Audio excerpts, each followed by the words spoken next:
Hello বন্ধুরা, তোমরা সবাই কেমন আছো? আমি তানিয়া ইসলাম চলে আসলাম তোমাদের সাথে আমার বড় বোনের বাসা চেঞ্জ করার সেকেন্ড ব্লগটা নিয়ে। তোমরা তো ফার্স্ট ব্লগটা নিশ্চয়ই দেখেছো। তার কারণ হচ্ছে আমার বড় বোন কিন্তু প্রোগ্রামের পরে খুব সুন্দর বাসাটা চেঞ্জ করার উদ্যোগ নিয়েছে। সে যেহেতু খুব বেশি অসুস্থ ছিল, তো আমি কিন্তু তার বাসায় আগের দিনই চলে গিয়েছিলাম। আর আগের দিনের ব্লগটা তোমরা যে দেখেছো সে কিন্তু বুঝতে পারছো। আর এখন আমার এই নতুন বাসায় এসে কাজ কি দেখো, আমি সারাদিন কিন্তু কাজের উপরেই ছিলাম। আর আমার বড় বোন কিন্তু মানে তেমন একটা কাজ করেনি। আমি কাজ গুছাতে গুছাতে আমার ভাইয়ের বউ, আমার আম্মু, আমার নানু কম বেশি সবাই চলে আসছিল। তার কারণ হচ্ছে যে আমাদের এই বাসাটা আমার নিজেদের মতন করে গুছাতে হবে। আমার বড় বোনের বাসা মনে করে গুছানো যাবে না। যখন নিজের বাসা মনে করে গুছাবো তখন কি হবে বলো তো? কি কোথায় রাখবো নিজের মন মতন গুছাতে পারবো। যদি অন্যের বাসা মনে করে গুছাই বা বড় বোনের বাসায় মনে করে গুছাই, তাহলে কিন্তু দেখবা কিছু কাজ থেকে যাবে যে ও গুছিয়ে নিবে, এরকম একটা চিন্তাধারা থাকবে। তাই আমি কিন্তু আমার নিজের মন মতন করে আমার বড় বোনের বাসাটা গুছিয়ে দিয়ে এসেছিলাম। তো যাই হোক, আমি 2 দিন থেকেছিলাম। আগের দিন গিয়েছিলাম বাসা চেঞ্জ করার, আর যেদিন বাসা চেঞ্জ করেছে সেদিনও কিন্তু রাতে থেকে গিয়েছিলাম। আপনাদের ভাইয়া কিন্তু বাসায় গিয়েছিল সেদিন। তো যাই হোক, কথা বলতে বলতে এক এক করে সব ফার্নিচার উঠে আসতেছে, এবং ফার্নিচার যেটাই যখন উঠতেছে আমরা সেটা তখন সাথে সাথে গুছিয়ে ফেলছিলাম।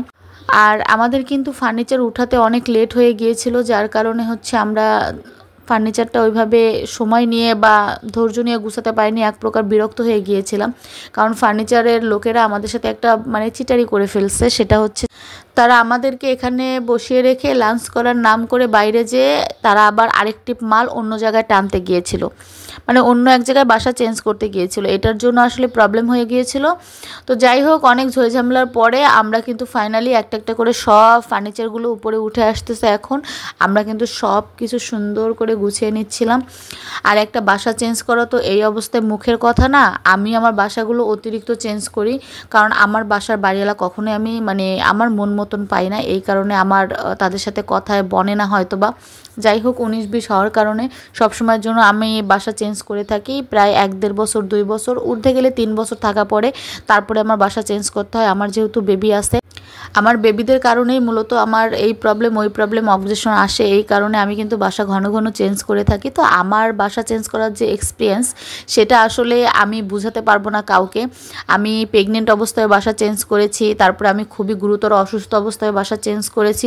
তবে আমার ভিতরে একটা জিনিস কাজ করে, সেটা হচ্ছে যে আমি যতই বাসা চেঞ্জ করি না কেন, আমার বাসা আমি এক রাতেই একদিনেই গুছিয়ে ফেলি। তা না হলে আমার শান্তি লাগে না। এক প্রকার যে অগোছালো এলোমেলো ঘরের ভিতরে আমি এই কাজটা করবো, আমার কাছে ভালো লাগে না। আমি সম্পূর্ণ ঘরটা পরিপাটিভাবে গুছাই।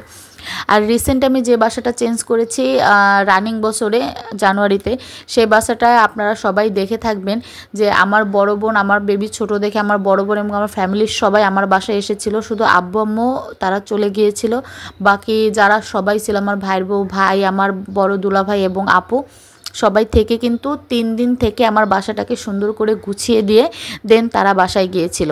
তো এর জন্যই তো তাদের একটা ঋণের তলে ছিলাম আমি, যে আমারও তাদের বাসাটা গুছাতে হবে। সেই বাবদ আমি কিন্তু তাদের ঋণটা পরিশোধের জন্যই গিয়েছিলাম মূলত। তার উপরে আমার বড় বোন, সে তো কোনো কাজই এখন বর্তমান করতে পারে না। তার শরীর যেহেতু বেশি একটা ভালো না, তো ধীরে ধীরে আমরা কিন্তু তার সব কাজই গুছিয়ে ফেলেছি কথা বলতে বলতে। এর জন্য তাকে পেশা না দিয়ে আমরাই সম্পূর্ণ কাজটা নিজের হাতে নিজের মন মতন করে করতেছিলাম সবাই মিলে। ও শুধু একটু বলে দিচ্ছিল কোথায় কি। আর তাছাড়া ও কাজটা অনেক আমাদের কষ্টটা কমিয়ে দিয়েছে একটা কাজ করে। সেটা হচ্ছে যে ও সব কিছু সুন্দর করে গুছিয়ে গুছিয়ে নিয়ে এসেছিলো। আমরা জাস্ট ব্যাগগুলো খুলতেছিলাম আর সেগুলোকে রাখতে। তো এভাবে কাজ করতে করতে আমাদের প্রায় রাত 8টা বেজে গিয়েছিল। তো যাই হোক, তারপরে আমরা সামথিং রান্নাবান্না করে দেন আমরা সবাই মিলে অনেক আনন্দ উল্লাস করে খাওয়া দাওয়া করেছিলাম। তার আগে আমরা বিকালে কিন্তু কাজ গুছাতে গুছাতে কিন্তু নাস্তা করেছিলাম। সেটা হচ্ছে আমরা মুড়ি মাখা খেয়েছিলাম, সেটাও আপনারা ভিডিওতে দেখতে পারবেন। তো যাই হোক, গল্প করতে করতে তো অনেকখানি কাজ আমাদের গুছানো হয়ে গিয়েছে। এখন কিন্তু আমরা আলমারিটা ধরেছি। আর আলমারিটা গুছাতে গুছাতে এক একজনের এত পরিমাণ ক্ষুধা লাগছে, দুলাভাইকে জ্বালাইতে জ্বালাইতে কিন্তু শেষবেলায় দুলাভাই আমাদেরকে মুড়ি মাখার এবং ভাজা পোড়া আইটেমগুলো নিয়ে এসে দিয়েছে, আমরা কিন্তু সেটা খাচ্ছিলাম সবাই। সেটা খাওয়া দাওয়ার পর কিন্তু দেন আমরা আবার কাজে নেমে পড়েছি, কারণ আমাদের এবার শোকেস গুছাতে হবে।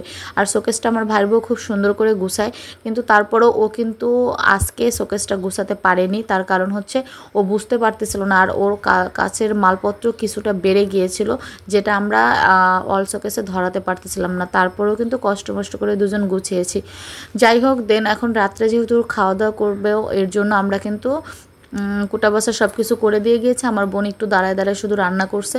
তো যাই হোক, আমাদের এখন কিন্তু ঘরটা সম্পূর্ণ পরিপাটি হয়ে গিয়েছে। এখন কিন্তু রুমের ফাইনাল লুকটা আপনাদেরকে দেখানোর পালা। তো ফাইনাল লুকটা দেখার আগে কিন্তু